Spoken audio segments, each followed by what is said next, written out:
Hey guys, this is my 2011 Subaru Forester, and today I'm going to be doing some general maintenance on it.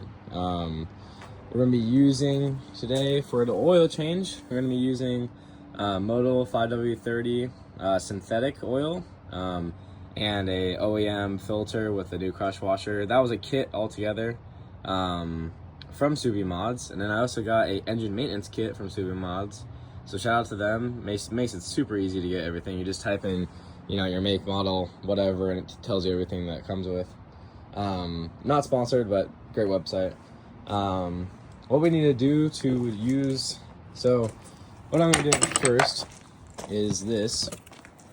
This is a throttle plate and inductor cleaner from Subaru. I looked up a video on how to do it, and essentially you gotta take, for me, since I have a HPS cold air intake, I have to take a 10 millimeter and I need to loosen up this clamp and take off this bolt to remove the air intake from the throttle body.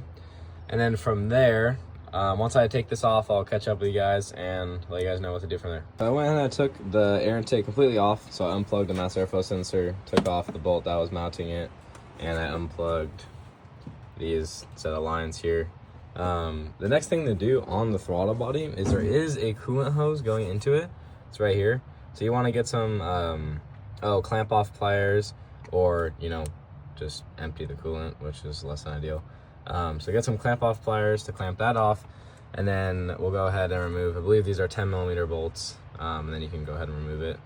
So I went ahead and disconnected this electrical connection that goes into your mechanical throttle body. I did not have any clamp off, but I used a piece of cardboard and whatever, I'm blanking on the tool name, but this wrench basically locks it. I wouldn't recommend it, but it worked. This side ended up not needing one, just gravity held it down, so just have it resting on here. And you should be able to go ahead and take a 10 millimeter, should be a 10 millimeter socket, and just go ahead and start taking it off.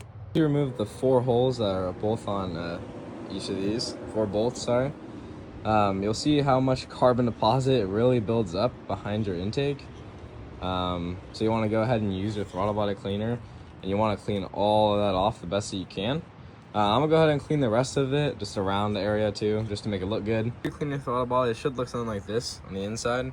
The main concern is not actually the carbon deposit that's built up on the back side of it. It's more on the intake side, so you want clean air coming in. This is just from obviously the engine running, but you want to make sure that this is clean, and also on the inside of there where it kind of connects on the inner of the wall, you want to make sure the inside, basically where it laps up, you want that to be clean too.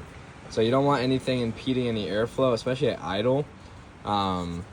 That could cause idling issues and obviously performance loss. So I'm gonna get the rest of this cleaned up and toss it back on. So we got everything reinstalled, all coolant lines, the air intake back on.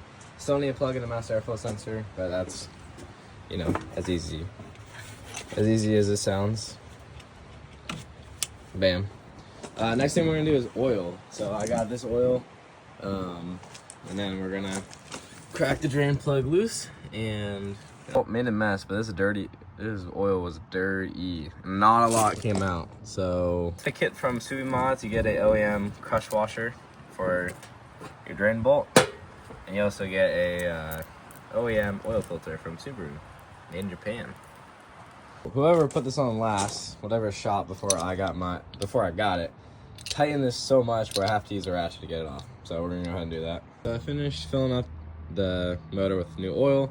I ended up taking the old oil out of that oil pan and putting it into the original container. That's basically it for today's video. So simple maintenance. I am going to do the top end cleaner another time because I do not have the correct valve tool to have it run without hydrolocking the engine. So I will not be doing that today. But yeah, so that's for today's video. Not much. Let me guys know if you guys want more, and yeah, have a good day.